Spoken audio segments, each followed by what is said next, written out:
Oke, selamat pagi Om. Iya, pagi. Wah, masih muda kali. Wis, ya masih muda, masih. Iya, masih muda. Separuh dari usia saya berarti. Oke, saudara Feb, Iya. ini materi yang sedang kita perbincangkan. Kalau pembahasan tentang salib itu kan Islam, Kristen, dan juga Yahudi. Ada 3 agama yang Iya. terlibat dalam pendiskusian terkait salib. Kalau di Islam, salib itu dikategorikan sebagai kehinaan, hisyun fid dunya. Jadi kehinaan di dunia. Orang yang disalib itu adalah orang yang kena hukuman. Ya. Kita sudah sampai pada poin itu. Oke. Yang ingin saya terima informasinya dari saudara saya ini terkait dengan pernyataan Yesusnya untuk salib. Orang yang bangkit pada hari ketiga itu adalah tanda yang pernah Yesus sampaikan di dalam Matius 12.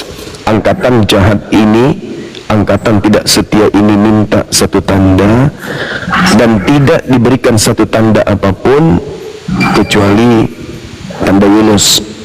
Sebab Yunus 3 hari 3 malam dalam perut ikan, demikian juga anak manusia 3 hari dalam perut bumi.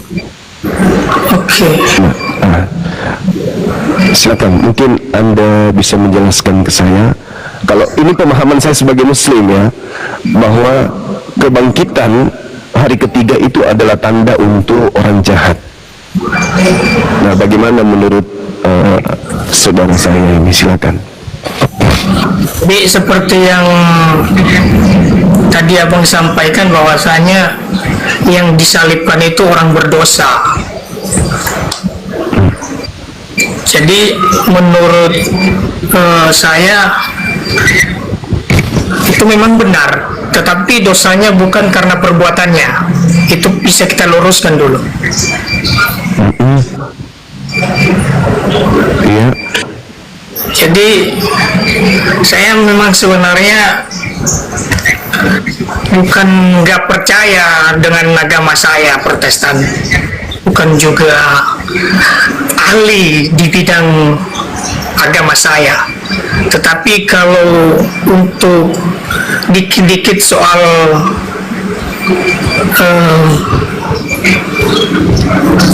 apa namanya, soal-soal yang lebih manusiawi, saya agak lumayan paham. Tetapi kalau soal dalam bentuk Alkitab, saya nggak terlalu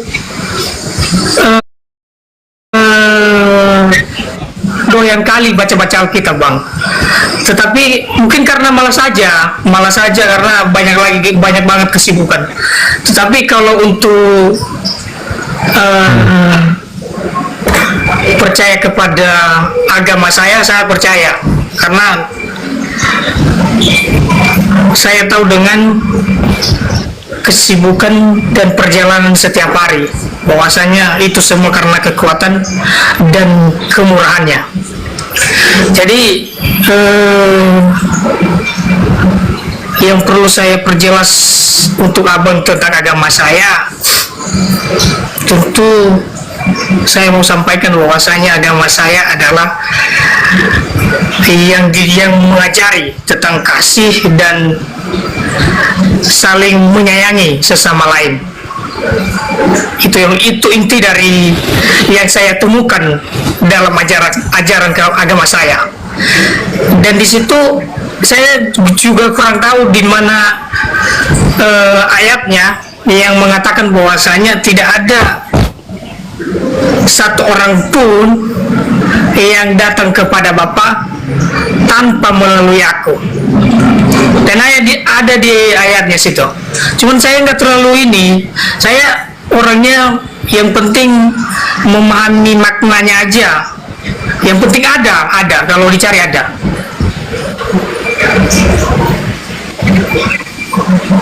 Ada lagi yang ini, Bang, karena kalau menurut saya untuk pertanyaan soal agama Abang, saya nggak terlalu pusing kali, karena bagi saya agama ini sama Bang, karena sama-sama mengajarkan kebaikan. Cuman saja buat apa kita menyudutkan agama lain kalau kita sudah paham bahwasanya agama kita sama-sama mengajarkan kasih, sama-sama menyayangi sesama. Jadi nggak perlu, intinya menurut saya nggak perlu membenarkan lah, karena tujuan kita cuman melakukan yang terbaik kepada sesama. Yang penting kita usahakan sekarang bagaimana caranya supaya hal-hal yang tidak mengenakan sesama itu nggak terus-menerus terjadi. Kalau soal untuk memahami agama Abang, mungkin itu hak Abang lah, itu menjadi kewajiban Abang. Begitu juga dengan saya. Dan saya jujur, saya nggak terlalu mendalami dengan agama saya, tetapi saya percaya dengan perjalanan saya setiap hari bahwasanya saya didampingi oleh Tuhan saya. Itu aja, Bang. Oke, baik. Jadi setiap manusia itu, bahkan orang ateis pun itu mengatakan mereka berbuat baik, dan mereka juga sebenarnya mengakui akan adanya Tuhan.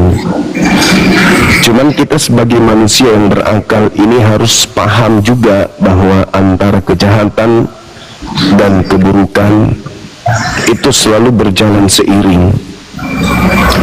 Antara kebenaran dengan kesesatan itu berjalan seiring.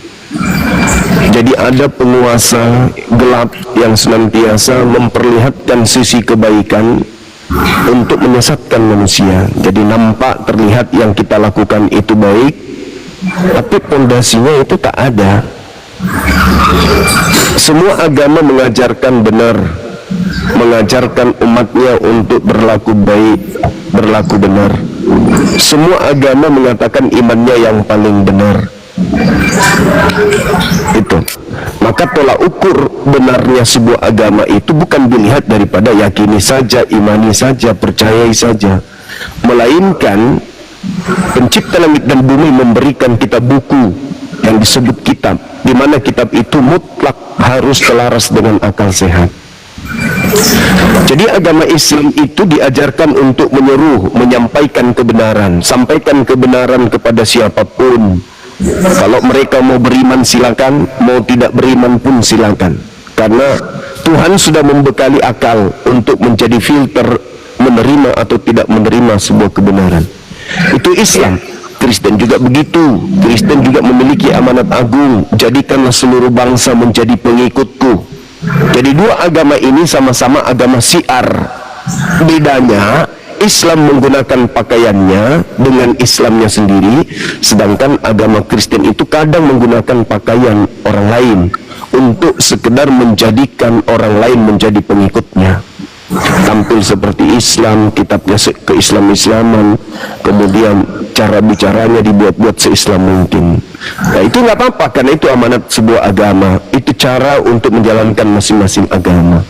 Ya sekarang kembali kepada yang tadi. Kalau kita hanya berharap benar, lalu kemudian kita mati, ternyata kebenaran yang kita harapkan itu adalah kebenaran semu, akan terjadi penyesalan, kekal di neraka.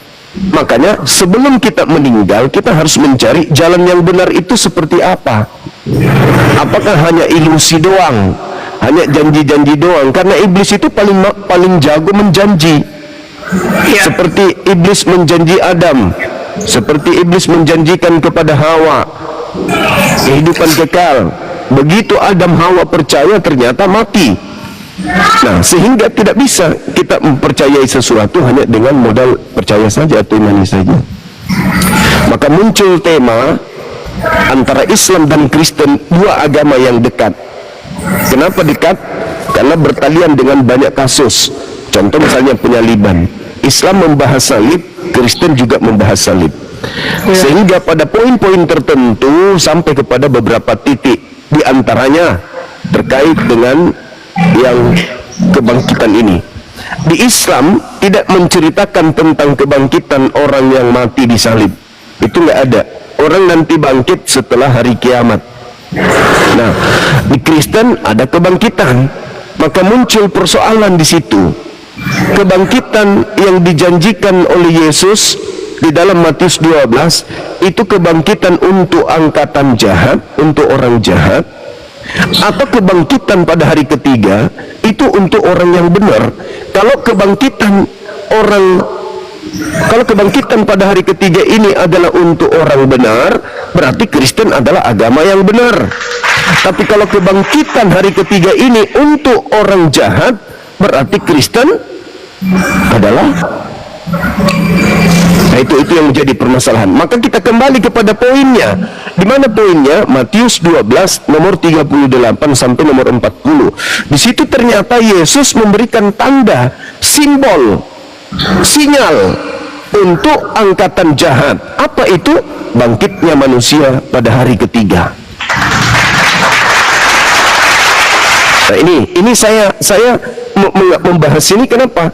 Karena orang Kristen ada yang disebut misionaris, gerakan kristenisasi. Mereka mengkristenkan orang-orang Islam yang awam untuk pindah menyembah kepada makhluk yang keluar dari kubur. Maka ini menjadi catatan penting baik Islam maupun Kristen untuk mengkaji lebih dalam siapa yang diberi tanda kebangkitan hari ketiga. Sebab murid-murid Yesus tidak menunggu kebangkitan hari ketiga. Malah murid-murid Yesus ketika ada yang keluar dari kubur hari ketiga, muridnya malah menganggapnya hantu. Tapi Kristen justru menganggapnya Tuhan. Maka itu muncul, harusnya tokoh yang paling ahli dalam bidang kristologi dari Kristen inilah yang menjelaskan. Tapi kalau ada ini jujur, tinggal baca aja Matius 12 nomor 38 sampai 40. Untuk siapa tanda kebangkitan hari ketiga ini? Tercatat di situ. Oh, untuk angkatan jahat ternyata. Nah, maukah Kristen disebut sebagai kelompok angkatan jahat? Silakan dipikirkan. Kalau menurut saya sangat tidak masuk akal lah kalau dibilang Kristen ini komplotan angkatan jahat. Saya bukannya tersinggung sih Bang, karena tapi kenapa percaya kepada kebangkitan hari ketiga? Ya karena perjalanan Yesus Kristus emang dia bangkit di hari yang ketiga. Nah, itu tanda untuk siapa menurut Yesus? Kalau menurut logika saya itu tanda bahwasanya dia tidak maksudnya dia tidak tahan dengan kematian, makanya dia bangkit di hari ketiga. Dan itu bukan, itu tanda untuk siapa? Tanda untuk siapa? Bangkit hari ketiga tanda untuk siapa? Itu tandanya bahwa dia Tuhan, menurut saya Bang, menurut saya. Nah, itu untuk angkatan jahat. Makasih. Karena murid-muridnya ketika melihat gurunya melihat makhluk keluar dari kubur, mereka melihat dan mengira hantu. Anda mengiranya Tuhan, muridnya mengiranya hantu. Tapi mereka udah ini Bang, langsung ketemu pada hari yang ketiga itu. Setelah dia bangkit dari situ, dia temui murid-muridnya. Setelah itu baru dia terangkat ke surga situ. Iya, mereka datang memang.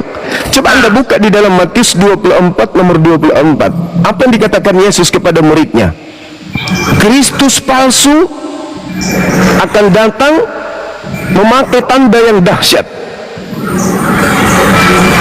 Matius 24 nomor 24. Kristus palsu akan mengadakan tanda yang dahsyat dan mujizat-mujizat sekiranya mungkin menyesatkan murid-murid pilihan. Jadi yang pertama yang harus dipahami adalah kebangkitan hari ketiga itu tanda dahsyat. Untuk siapa? Untuk angkatan jahat. Dari mana? Dari Kristus palsu. Itu dulu harus dipahami. Itu dalil. Itu dalil. Jadi ada ini kan terlanjur Kristen tanpa belajar dulu. Yang penting saya ikuti orang tua saya ke gereja, sudah selesai. Kristen adalah agama benar, tapi tidak pernah belajar Bible. Yesusnya mengatakan kepada murid orang Yahudi, Kristus palsu melakukan tanda dahsyat. Tanda. Yesus memberikan tanda kepada angkatan jahat. Tanda dahsyat yang diberikan Yesus kepada si jahat adalah tanda dahsyat seperti Yunus keluar dari perut ikan. Maka tanda dahsyat yang dilakukan oleh Yesus, yang diterangkan oleh Yesus, adalah keluar dari kubur pada hari ketiga. Itu tanda untuk siapa? Tanda untuk angkatan jahat. Kalau Kristen percaya kepada tanda itu, berarti Kristen masuk dalam kelompok mana? Karena orang Yahudi sampai hari ini tidak percaya Tuhan mati dibunuh, keluar dari kubur hari ketiga.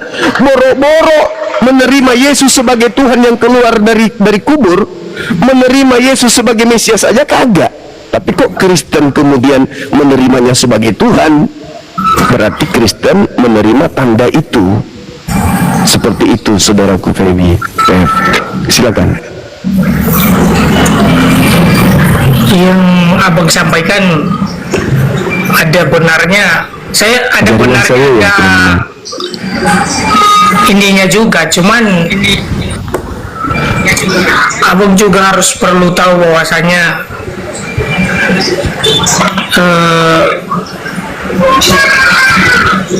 agama itu manusia yang membentuk. Kalau sejarah itu orang juga yang menjalankan, orang juga yang kita pedomankan. Tetapi bagi saya tidak membawa organisasi agama, saya tidak membawa nama agama ataupun nama orang lain, atau juga nama gembala saya enggak. Saya nggak tahu nanti kalau abang masuk akal dengan pemikiran saya. Bagi saya sekarang agama itu harus berfokus dengan kebenaran. Maksudnya kebenaran ini yang terjadi di kehidupan kita setiap hari, di kehidupan orang-orang sekitar kita. Itu menurut saya agama. Itu yang perlu kita contoh. Kalau kita belajar soal sejarah, itu belum tentu kalau sejarah itu benar.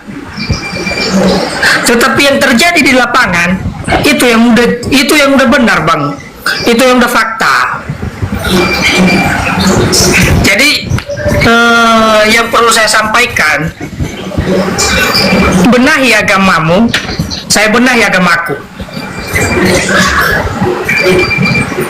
Kita kritik agama kita masing-masing. Kalau misalnya abang mau mengajak saya gabung di agama abang, sekarang saya mau bilang, kalau abang bisa menjaga intoleransi di Indonesia, saya akan gabung di agama abang. Dalam kurun waktu 3 tahun ke depan, tidak ada masalah agama pembubaran. Mengizinkan gereja berdiri di tempat manapun dan membebaskan orang lain beragama tanpa kita memaksa.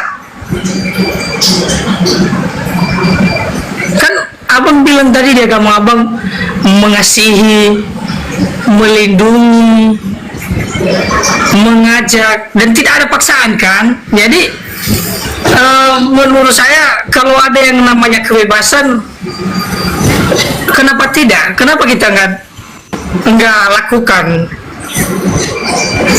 Kenapa kita nggak berikan kepada orang? Jadi kita mulai dari diri sendiri. Kenapa saya bilang tadi saya berpatokannya dengan terjadinya, dengan kejadian saat ini. Jadi saya tidak terlalu berfokus sekali dengan ini bang, dengan sejarah. Itu pun kalau Alkitab ada benarnya, ada salahnya juga. Kenapa saya bilang kayak gitu? Karena itu pun orang yang nulis.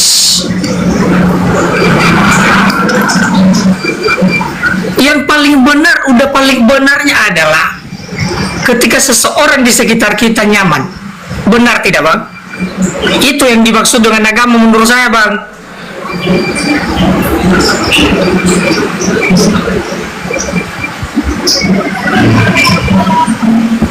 Tetapi kalau misalnya abang itu dalil ya. Jadi kalau misalnya abang ada niat mau merubah generasi muda,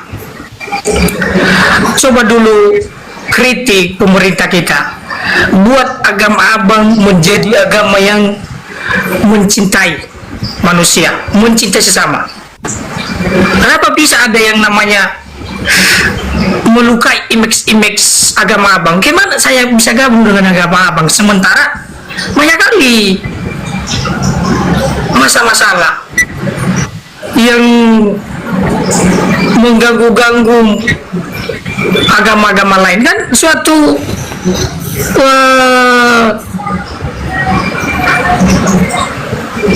kesalahan, suatu kotoran, maksudnya akan menjadi penghalang buat abang dengan agama abang untuk memberitahukan kepada orang lain. Jadi itu dulu dibenahi menurut saya bang, karena kalau Kristen mungkin nggak terlalu apa kali soal kejahatan, karena mereka kebanyakan mengikuti yang namanya mengasihi sesama. Jadi coba untuk meyakinkan, lebih meyakinkan lah. Ya. Baik. Nah. Jadi gantian kita ngomong, boleh? Oke, siap. Lanjut bang. Ya. Anda harus tanamkan dalam pikiran Anda sekarang, mulai hari sekarang. Iya. Satu-satunya agama yang tersadis di atas muka bumi itu agama Anda. Agama yang terkejam di atas muka bumi ini itu adalah agama Anda.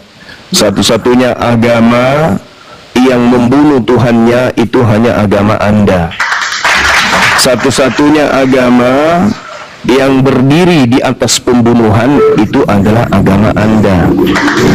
Jadi tak apa-apa karena Anda tidak tahu sejarah. Agama Anda itu muaranya pertama kali itu dibentuk kemudian terhadap pembangkangan orang-orang Farisi kepada Yesus, pembantaian terhadap Yesus, ajaran Yesus melahirkan agama saudara.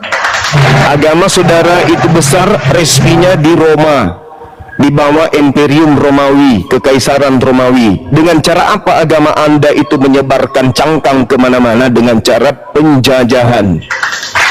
Di Indonesia sebelum merdeka, mungkin adek ini tidak tahu, orang-orang yang beragama seperti adek ini, Tuhannya Yesus, rumah ibadahnya gereja, hari ibadahnya hari Minggu, makanan favoritnya babi, nama kitabnya Bible, itu melakukan pembunuhan di Nusantara selama 350 tahun lamanya. Jutaan manusia menjadi janda, pelakunya orang yang agamanya sama seperti Anda. Jutaan anak-anak menjadi yatim piatu, pelakunya adalah orang yang beragama sama seperti Anda. Di kota saya, Sulawesi Selatan, ada pemakaman 40.000 jiwa manusia, pelakunya adalah agamanya sama seperti adek ini. sekarang ketika orang Islam, meskipun bukan semua umat Islam, ada juga dari Kristen, ada juga dari Hindu yang memperjuangkan agama ini untuk mengusir penjajah yang agamanya sama seperti agama adik ini. Setelah merdeka, Indonesia terbentuk menjadi satu kedaulatan, agama penjajah masih diizinkan tuh pengikutnya untuk masuk dalam lingkaran negara Republik Indonesia. Kenapa turun? Jadi seperti itu adanya. Itu yang terjadi, itu fakta sejarah. Anda tidak bisa kemudian sekarang mengatakan, kenapa agama Anda tidak kasih? Kami jumlahnya 80, hampir 90% di Nusantara ini. Kalian hanya 3%, tambah Katolik 3%, cuma 6%-nya kalian. Tapi Anda aman, bukan? Anda tidak layaknya mengatakan hal seperti itu dibandingkan jumlah kami yang 80% ke atas dengan Anda yang cuma 3%. Ya saya katakan 3% karena Anda masih terbagi-bagi kan ya. Itu diperlakukan adil. Tidak ada negara ini kemudian tidak berlaku adil. Aparat kita berlaku adil, pemerintah kita berlaku adil, pendidikan berlaku adil, ekonomi berlaku adil, pencapaian negara kita ini diberikan kepada masyarakat adil dan makmur seluruhnya, tidak membedakan ini agamanya, ini sukunya, ini bangsanya, itu tidak. Lantas kemudian Anda merasa, wah saya agama saya ini dikucilkan. Salah sendiri. Kenapa saya katakan salah sendiri? Karena usil. Kenapa saya katakan usil? Ya kitab ente, kenapa Anda menggunakan kata Alkitab? Tuhan ente kenapa Anda sebut Allah? Kenapa istilah-istilah Islam masuk di dalam kitab saudara? Akhirnya kami umat Islam angkat suara. Kami angkat suara karena kalian yang mencoba untuk menikam dari belakang. Kalian minoritas, kerjanya cuma nikam. Apa buktinya? Muncul kemudian misionaris masuk ke pesantren-pesantren, berpura-pura jadi ustadz, berpura-pura dengan tampilan Islam, berpenampilan so Islam. Ada yang pakai jilbab, pakai hijab, kemudian dia bawa Bible yang pakai bahasa Arab, masuk ke pesantren-pesantren. Ya pastilah umat Islam itu dengan sesabar-sabarnya umat Islam melakukan perlawanan. Apa tanda-tanda perlawanan itu? Lahirnya apologet Islam Indonesia. Kalian menggunakan istilah-istilah dalam Bible kalian itu yang buku dari Yunani itu lebih banyak menggunakan istilah Al-Quran daripada istilah Yunani. Apa enggak malu? Kalian kebaktian di tengah-tengah masyarakat, di tengah-tengah mayoritas Islam. Kalian menyebut Allah. Allah mengosongkan diri, tidak mempertahankan ketuhanannya, melainkan Allah mengosongkan diri menjadi manusia. Apa enggak nyakitin kami umat Islam? Coba Anda sebutkan aja istilah-istilah Yunani itu. Dan Theos, menjadi manusia, menjadi rupa manusia, menjadi hamba, lalu mati taat sampai mati di atas tiang salib. Kami enggak akan ganggu, kami enggak akan bereaksi. Ada aksi, ada reaksi karena ada aksi. Kami bereaksi aja tuh, disebabkan karena kalian yang memulai. Kalian menggunakan istilah-istilah Al-Quran di dalam kitab kalian yang berasal dari Yunani. Mau sampai kapan coba kalian sadar itu? Coba sampul buku kalian itu yang dari barat itu yang dibawa Belanda apa sekarang tertulis? Alkitab. Kok bisa? Alkitab itu nama lain dari Al-Quran. Kok bisa berubah menjadi kitab Belanda jadi Alkitab? Nah, kami tidak berontak kan? Sekarang Anda beribadah, Anda merasa terganggu. Lihat dulu situasinya seperti apa. Di mana kejadian-kejadian itu terjadi. Lihat dulu posisinya apa. Apa yang melatar belakangnya sampai itu terjadi. Apa yang melatar belakangnya? Karena kalau kita ingin menghitung hal-hal seperti itu, bagaimana Ambon, bagaimana Poso, dan bagaimana hari ini di sebelah timur. Siapa pelaku-pelakunya yang melakukan pembumbun terhadap aparat kita? Pelakunya agamanya apa? Mereka mengatakan ini adalah tanah Israel, ini adalah tanah Tuhan dan seterusnya. Ini adalah Injil katanya, tanah Injil. Tidak boleh ada agama lain. Apa itu?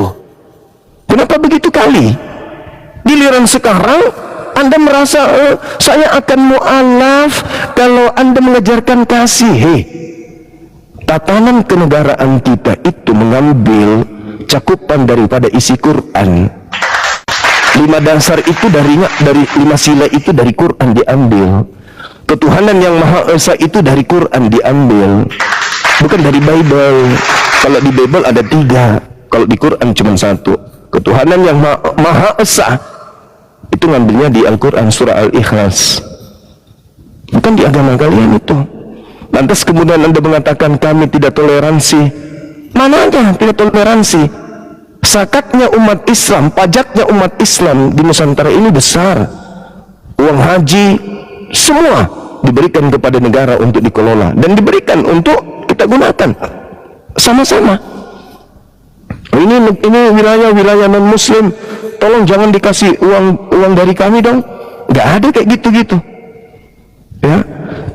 Jadi inilah doktrin yang harus dipecahkan oleh saudara-saudara Kristen sendiri, untuk jangan merasa di negara ini diperlakukan tidak adil. Jangan. Sudah berapa presiden di Nusantara kita ini berganti Islam semuanya kan? Ada mereka kemudian melakukan hal intimidasi terhadap agama non Muslim? Enggak, diperlakukan adil. Mulai dari presiden pertama sampai presiden hari ini, dia tidak membeda-bedakan masyarakatnya. Tetap saja diayomi semuanya. Begitu juga aparat kita, tidak membeda-bedakan. Ini yang ngurus SIM adalah orang non-Muslim, dipersulit. Ini yang mengurus KTP dan Muslim. Enggak, kayak gitu. Negara ini adil terhadap kita semua. Meskipun majemuk masyarakat Indonesia, tetapi negara memberikan layanan yang adil tanpa memandang perbedaan agama, suku, ras, dan bahasa. Saya kira begitu. Terlalu jauh adik ini bermimpi, terlalu jauh adik ini sakit hati. Mungkin karena ya melihat keadaan yang memang nggak cocok, karena Indonesia ini ketuhanan yang Maha Esa. Saya kira begitu dari saya untuk adik yang tadi. Selamat datang saudara Kristen.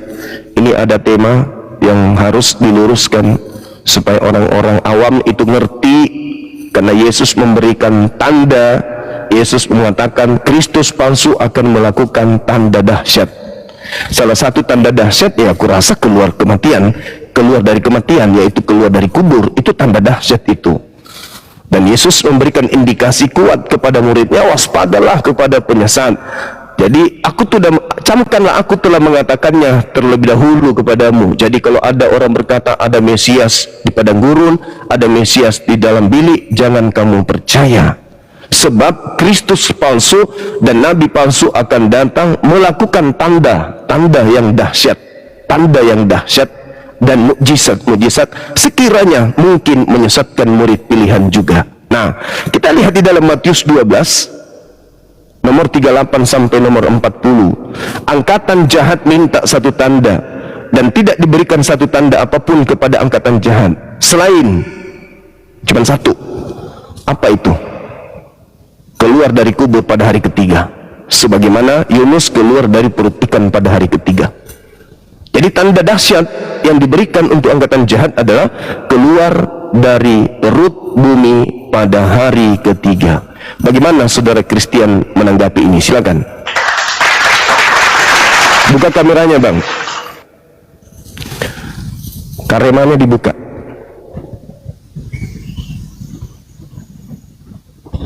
Ya. Suaranya nggak ada bang Kristen.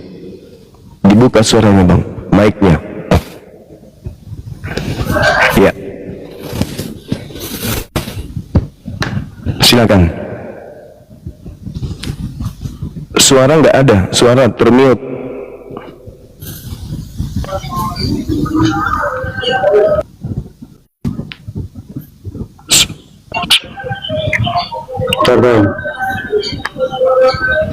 Oke.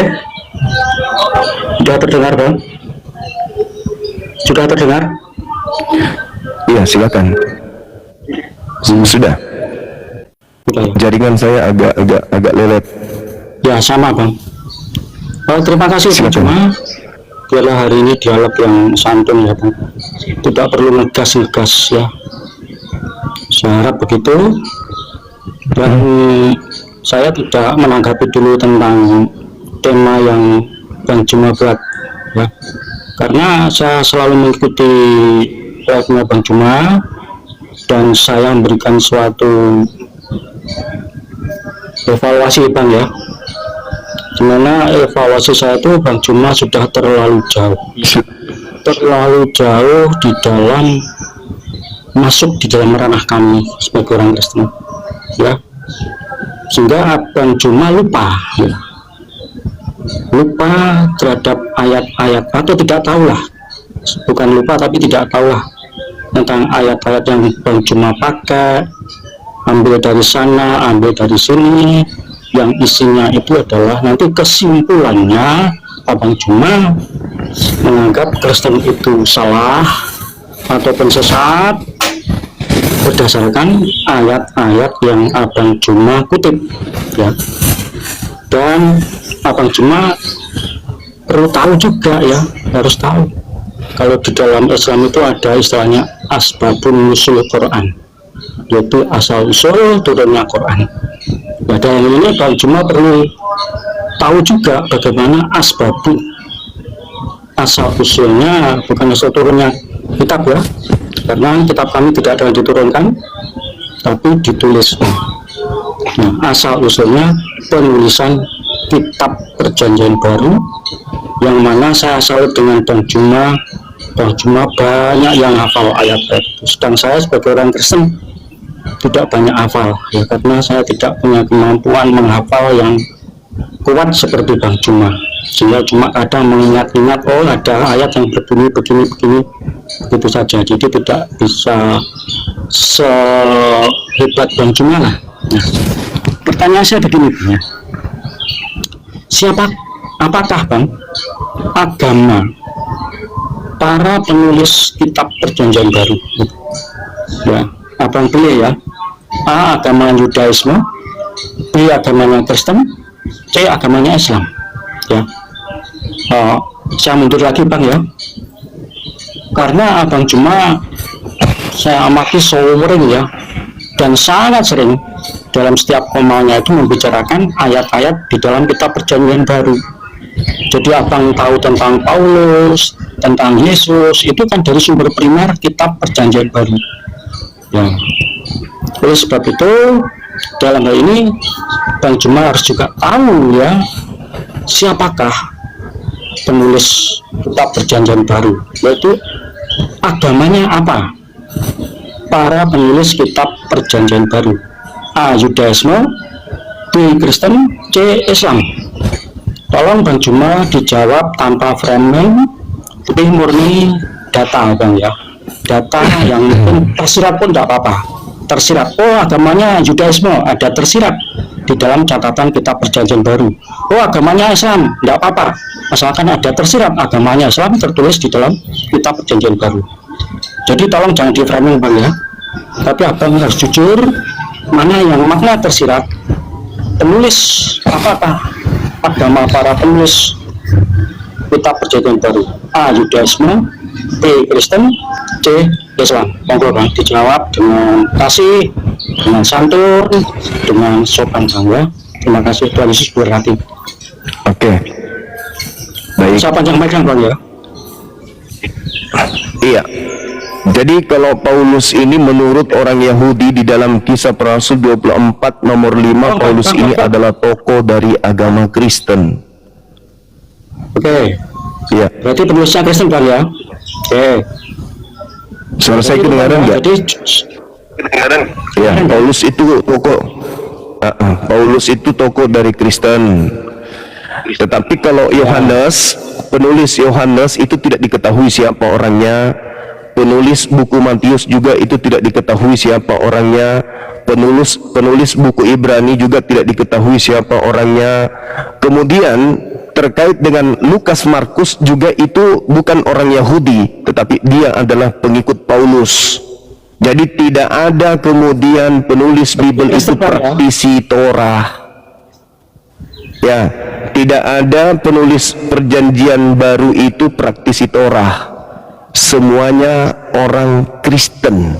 Kenapa saya katakan? Karena Yohanes juga bukan murid Yesus, Matius pun bukan murid Yesus. Mereka orang yang tidak dikenali. Belakangan baru disebut Matius dan belakangan baru disebut Yohanes. Yesus tidak mengenal penulis-penulis Bible Anda itu. Oke? Dan Yesus tidak memberikan validasi, Yesus tidak memberikan legitimasi kepada pengarang perjanjian baru. Demikian. Lalu kesimpulannya agamanya apa, Pak? Ya, kesimpulannya kalau kita lihat dari Kisah Para Rasul, mereka orang Kristen. Karena Paulus tokohnya, tokoh utama sentralisasi pendiri agama Anda itu Paulus. Murid-murid Paulus di Antioquia pertama kali disebut Kristen. Berarti Kristen ini adalah non-Yahudi, agama bidat menurut Yudaism.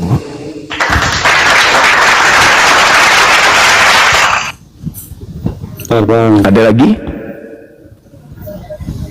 Berarti abang setuju ya, penulisnya Kristen ya, dari Matius, Markus, Lukas, Yohanes sampai kepada kitab Wahyu. Betul. Kristen ya penulisnya. Mereka dihukum sebagai Bani Kunarion. Bukan disebut sebagai domba. Mereka ini adalah serigala, guguk. Berarti kitab Yesus menyebutnya guguk, Bang, guguk. Ditulis oleh orang-orang Kunarion, guguk. Berarti penulis kitab perjanjian baru adalah Kristen. Setuju, Bang? Guguk. Iya. Tolong, Bang, yang sopan dong. Bukan domba. Anda bertanya kepada saya, Kunarion, Abu Dazoroh, orang bidat, makanya dikutuk. Coba Anda baca Kisah Para Rasul 24 nomor 5. Paulus ini adalah penyakit sampar yang telah menyesatkan orang-orang Yahudi di seluruh dunia yang beradab, dan dia adalah tokoh agama Kristen. Anda yang bertanya, saya menjawab sesuai data dong. Silakan. Oke. Kesimpulannya sudah deal, Bang ya. Penulis kitab perjanjian baru adalah orang-orang Kristen. Iya.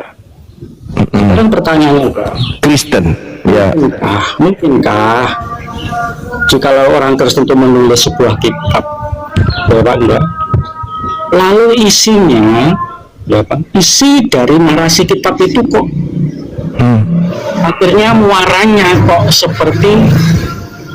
seperti abang yang sampaikan dalam setiap koma-koma itu, Kristen itu sesat. Karena saya belajar. Karena saya belajar. Iya, bentar bang. Jangan karena saya belajar, Bang. Ya, saya tahu Anda belajar. Saya belajar. Dan penulis dan muatan kitab Anda itu bukan firman Tuhan. Itu kan? Enggak apa-apa. Muatan kitab saudara bukan firman Tuhan, hanya cerita yang dikumpulkan orang-orang yang tidak dikenal yang membahas tentang Yesus dan murid-muridnya. Bukan firman Tuhan, bukan sabda Yesus langsung kitab Anda itu, tetapi berita-berita yang dikumpulkan oleh orang-orang yang bukan golongan Yesus. Wajar kalau di situ saya mendapatkan pelajaran, Anda mendapatkan pelajaran, ya wajar, karena buku itu memang diberitakan untuk disampaikan kepada seluruh makhluk. Salah nggak ketika saya pelajari? Nggak salah. Bedanya saya bukan Kristen, tapi saya lebih paham Bible. Anda yang Kristen, Anda nggak paham Bible, kan begitu abangku. Wow. Mengangkat diri sendiri, Bang ya. Itu fakta. Ini aja tema. Ini tema kenapa Anda nggak berani bahas tema ini? Rasanya saya ingin. Kenapa Anda nggak berani bahas tema ini? Oh ini dasarnya nggak perlu. Saya seorang Muslim. Saya Muslim. Al-Quran saya bercerita tentang kitab-kitab terdahulu. Di antaranya kitab-kitab yang dibuat. Fawailul lilladzina yaktubuna al-kitaba biaidihim thumma yaquluna hadza min indillah. Kaidah dalam agama saya, ada sebuah buku yang dikarang sendiri lalu dikatakan ini dari Tuhan. Al-Quran saya mengatakan itu. Wajar, saya punya hak untuk mengetahui sejauh mana Al-Quran saya menerawang hal-hal yang gaib yang tidak pernah Nabi saya ajari, Nabi saya pelajari, tapi kemudian diberikan sebuah wahyu. Kan gitu. Ya derita Bapak tidak ada hubungannya. Faktanya kitab Anda dibuat dengan catatan tangan sendiri tanpa ada perintah dari Yesus, tanpa ada wahyu dari pencipta langit dan bumi. Berarti Al-Quran saya betul. Ayo, ada nggak perintah Yesus menuliskan kitab saudara? Ada nggak? Nggak ada. Berarti Al-Quran saya benar. Fawailul lilladzina yaktubuna al-kitaba biaidihim tsumma yaquluna hadza min indillah. Itu fakta, Bang. Itu fakta, itu real. Nggak bisa Anda pungkiri itu. Jadi kalau Anda ingin menggali pengetahuan saya tentang Bible, mungkin Anda S1, S2, S3, S4, S5, S7, S hancur berkaitan dengan materi ijazah. Harus Anda punya ijazah untuk mengetahui Bible. Saya tidak perlu, saya cukup membaca saja. Saya cukup membaca. Udah paham, tidak perlu sekolah Bible. Saya udah paham. Itu. Sekarang masuk ke tema aja. Kalau Anda punya pengetahuan tentang Bible, masuk ke tema. Berani nggak masuk tema? Mesti ada suara adzan. Ya, lanjut Bang, saya dengar. Iya, sabar dulu, habis azan.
Oke Bang, sudah?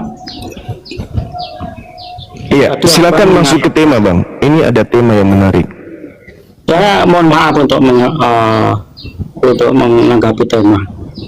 Ini memang saya ingin, karena saya sudah sering ikuti Abang itu dalam di koma-koma itu ya. Ya tolong Abang ya jangan menghindar ya. Kalau sekarang ini sedang saya buka ya kedoknya, jangan menghindar ya. Jadi begini Bang ya, Abang tadi bilang, oh kalau kitab itu siapa penulisnya tidak jelas. Oke, saya terima tidak apa-apa. Oh kitab itu tidak tervalidasi oleh Yesus. Artinya Yesus tidak pernah memerintahkan untuk menulis kitab. Oke, saya terima. Nah, berdasarkan hal ini Bang, sebenarnya Bang cuma jujur ya. Mulai sekarang jangan bercerita tentang Yesus yang bersumber dari kitab yang tidak tervalidasi oleh Yesus, yang tidak diberitakan oleh Yesus. Harus jujur dong. Kalau kitabnya Anda sudah menjustis ya, menghakimi seperti itu. Loh, kenapa Abang kok menghafalkan kitab itu? Mengapa Abang kok comot-comot ayat itu? Loh, asal-usulnya saja Abang sudah tidak mau menerima keadaan itu, kan nggak jujur. Artinya Abang nanti buang ludah dijilat lagi Bang, gitu loh Bang. Mohon maaf ya, saya agak sedikit sarkasme gitu ya, karena saya akui Abang tuh hebat hafal ayat, saya kalah Bang, saya akui. Kalau Abang sudah kitab ini tidak tervalidasi oleh Yesus tidak pernah perintahkan menulis kitab, oke saya terima Bang. Makanya Abang tolong Bang, dengan hati nurani yang bersih dan jujur, jangan gunakan kitab itu Bang.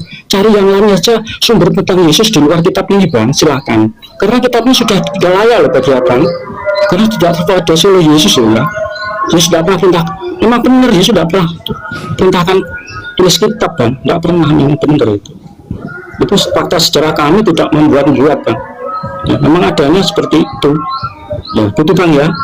Nah, makanya kembali lagi ya Bang ya. Ya, saya jawab. Kalau Tunggu, saya jawab dulu yang itu, Bu. Yang poin itu saya jawab dulu.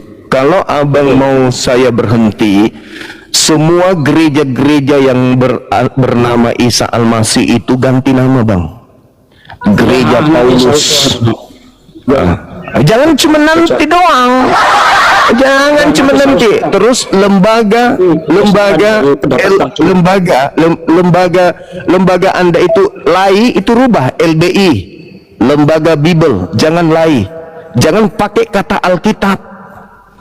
Kalau mau saya berhenti, terus hapus semua istilah-istilah Al-Quran di dalam Bible yang datang dari Barat itu. Kalau mau saya berhenti, selama kitab kalian tidak berubah, lembaga kalian masih mengatasnamakan Alkitab, kemudian misionaris kalian masih masuk ke lorong-lorong mengajarkan agama dari Barat itu, sampai mati Anda akan terus terbayang-bayangi oleh gerakan-gerakan Bang Suma dan timnya. Paham ya? Maaf ya Pak ya, maaf. Selama masih ada kristenisasi di Indonesia ini, saya sabar dulu, saya tidak akan pernah berhenti sampai saya mati. Saya tidak akan pernah berhenti menjadi bayang-bayang yang menakutkan bagi Kristen. Maafkan saya. Itu perintah dalam Al-Quran saya. Innal ladina amanu yuqatiluna fi sabilillah wal ladina kafaru yuqatiluna fi sabilit tagut faqatilu awliya asyaitan. Itu perintah dari agama saya. Anda tidak boleh membatasi agama saya dong. Negara ini menjaminkan, maka saya punya hak menegakkan hak hukum yang ada dalam kitab suci saya. Anda punya hukum amanat agung, jadikan seluruh bangsa menjadi muridku, nenekmu kiper. Itu amanat, beritakan Bible ke seluruh makhluk, nenekmu kiper. Kau ingin mendiamkan saya, terus kamu ingin melancarkan aksi kristenisasi. Nenekmu kiper 7 turunan. Maaf Pak, maaf sekali lagi. Selama saya hidup, nyawa saya sudah infakkan untuk agama saya. Saya akan menghalau gerakan kristenisasi. Paham? Jadi jangan Anda merasa asing. Jangan seakan-akan Anda itu Bang Suma. Tidak, Anda akan selalu berhadapan dengan saya. Saya Bang Suma. Nama asli saya Nur Alim. Saya akan selalu menjaga akidah umat Islam untuk tidak ternodai dari gerakan kristenisasi. Kalian boleh menggunakan cara-cara yang licik, kalian boleh menggunakan cara-cara tipu daya sebagaimana amanat di dalam kitab saudara. Filipi 1 nomor 18 tentang Yesus diberitakan dengan maksud mengelabui, dengan cara berpura-pura, dengan cara maksud palsu. Aku tetap bersuka cita. Maaf, itu sudah nggak berlaku lagi. Kepada orang Yahudi ngaku Yahudi, kepada orang Yunani ngaku Yunani, kepada orang taat Torah ngaku tahu Taurat. Tidak berlaku lagi bagi kami umat Islam. Oke, Bang ya. Hanya ada yang satu yang bisa menghalangi langkah saya untuk menjaga akidah Islam di Indonesia ini. Anda tembak saya, bunuh saya, baru saya bisa berhenti.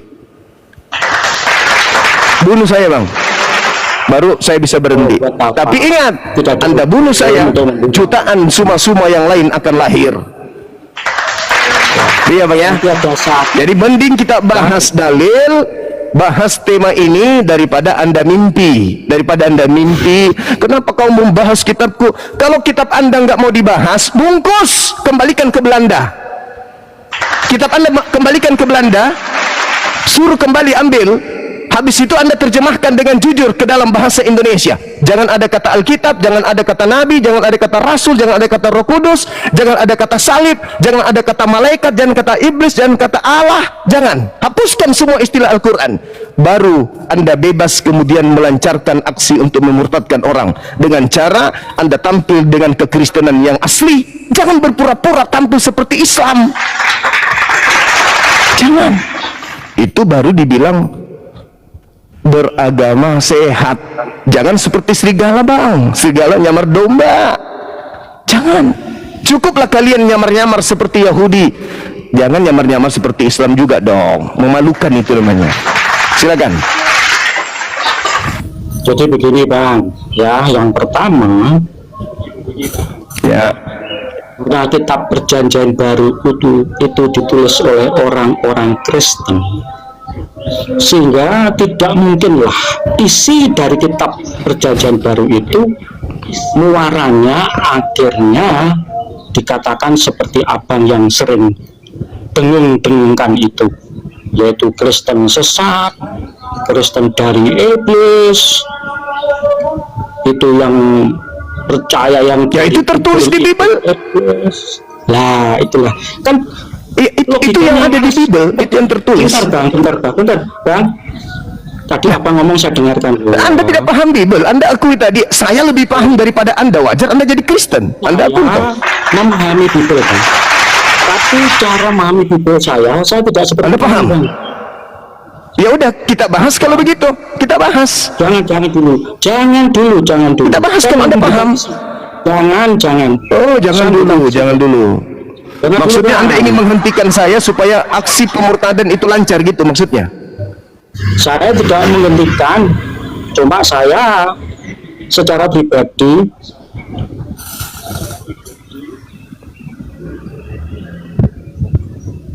halo? Ini kok ada pelanggaran, abang ini kok ada pelanggaran, kenapa ya? Tidak tahu ya, saya bicara baik-baik kok. Ada pelanggaran abang. Oh, Dari TikTok. oh gitu Bang ya. Kan masalahnya begini loh Bang. Silakan dilanjut. Ya, kitab perjanjian baru itu penulisnya orang-orang Kristen. Kok akhirnya abang sendiri ya melakukan suatu penafsiran menurut porsi abang, pola pikir abang yang Islam, kok endingnya itu loh kok memojokkan Kristen. Berarti kalau asal usulnya dari penulis Kristen kan tidak mungkin dulu Bang. Logikanya begini Bang ya, abang punya klub namanya ini APII, ketuanya Bang Juma.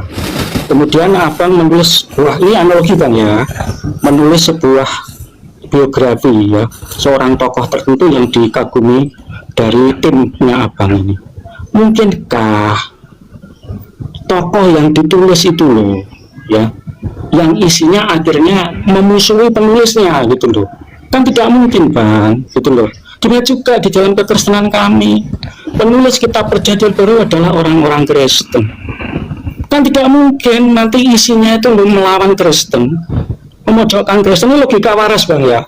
Tapi abang terserah, kalau abang memaksakan penafsiran seperti itu monggo. Tapi intinya Bang, orang Kristen dalam memahami kitab kami tidak perlu diatur, diukur oleh Bang Juma. Tidak bisa Bang. Bang Juma kan orang luar Bang, di luar sistem kami Bang, di luar keluarga kami Bang gitu loh. Silakan abang ya untuk menafsirkan menurut kehendaknya abang sendiri. Silakan tuh hak abang berbicara, saya tidak melarang kok. Tapi kesimpulannya seperti itu Bang ya. Sehingga begini Bang, mohon maaf sebelumnya, kesimpulannya abang ini yang pertama Bang ya, bahwa ketika abang membicarakan kitab kami, ayat kami, ajaran kami, itu kesimpulannya adalah abang memutarbalikkan kebenaran kami ya, yang pertama. Yang kedua, UUD Bang, UUD pasal 1, yaitu ujung-ujungnya dusta. Yang ketiga, UUD pasal 2, yaitu ujung-ujungnya duit. Melalui Komal ini abang banyak pengikut, abang banyak penonton, UUD ujung-ujungnya duit. Begitu aja Bang ya. Saya ingin mendasari saja tentang asal-usul kitab yang abang sering comot-comot ayat itu. Saya tidak mau membahas isi ayat dulu Bang. Nanti kita lanjut di tempat yang lain, di waktu yang lain Bang ya. Terima kasih Bang. Saya tanggapi ya. Saya akhiri sampai di sini ya. Oke, saya turun Bang. Takut ya, kabur ya. Ujung-ujungnya dusta. Bagus. Ujung-ujungnya duit. Bagus. Saya sebagai seorang muslim yang menjadi salah satu sasaran tembak untuk dimurtadkan, nggak boleh bahas Bible katanya. Jelas-jelas tahun kemarin saya didatangi misionaris, dibagikan baju kaos ajakan menjadi Kristen. Oke? Ajakan menjadi Kristen. Lalu saya berbicara terkait dengan data-data. Beritakanlah Injil, beritakanlah Bible. Anda beritakan kepada saya, entah itu melalui baju kaos. Lalu saya nggak boleh ngomong gitu. Saya cuma mau terima aja gitu. Oh, tunggu dulu. Itu sama halnya Anda ingin memaksa orang Yahudi menjadi Kristen. Ujung-ujungnya dusta. Saya salah mentafsirkan. Saya dusta katanya. Kitabnya Yahudi diambil oleh agama Anda dalam bentuk terjemahan yang lebih tahu tentang kitab Tanakh Anda atau Yahudi. Imam kepala mahkamah agama orang Farisi, kemudian ahli kitab berkumpul untuk melakukan kemudian satu keadaan di mana Yesus harus dibunuh, sampai mereka harus membuat nubuat. Maka Kayafas tahun itu juga sebagai imam kepala membuat nubuat Yesus harus mati untuk bangsa Israel.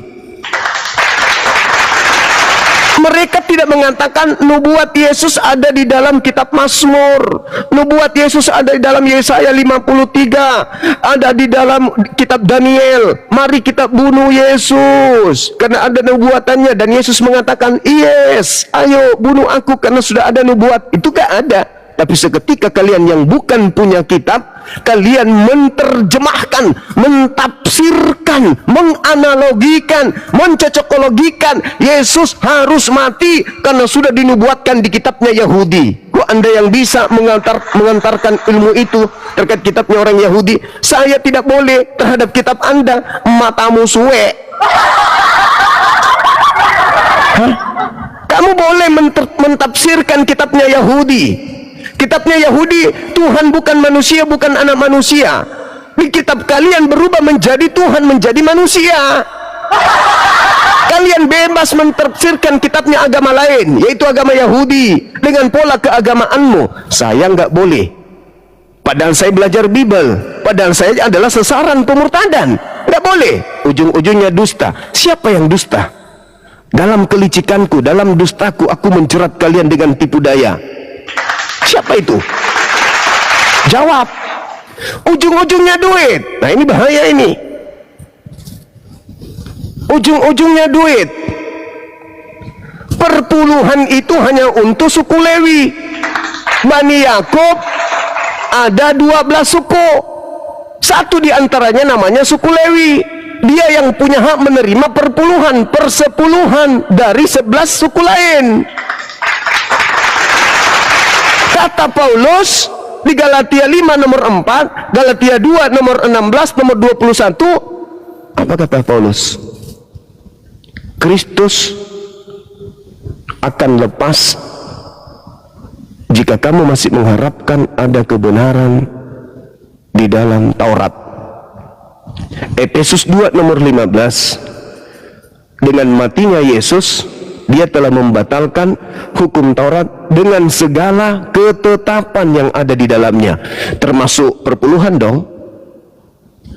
Tapi kenapa sekarang di gereja kalian masih ada perpuluhan? Ujung-ujungnya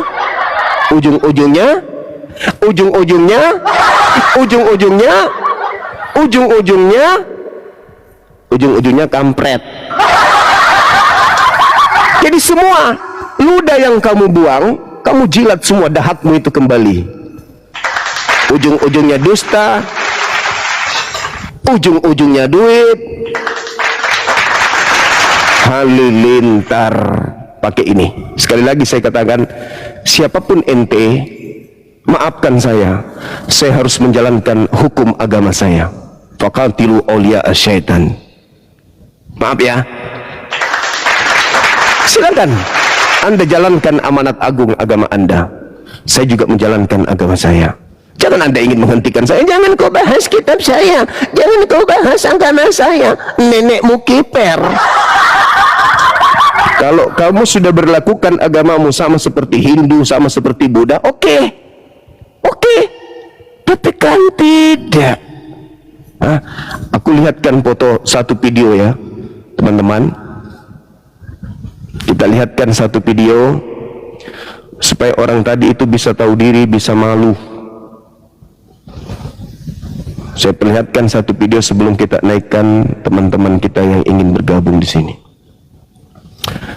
Ini videonya sederhana, tetapi cukup kemudian menampol orang tadi yang ingin kita berhenti untuk membahas agamanya, karena entah itu malu, entah itu kenapa. Aduh, tengah malam aja jadi panas nih kalau begini nih. Saya nggak suka debat-debat, apalagi debat sama si Juma. Walaupun dia kalah tetap ngotot. Itu dia tidak mau berdebat dengan Zuma.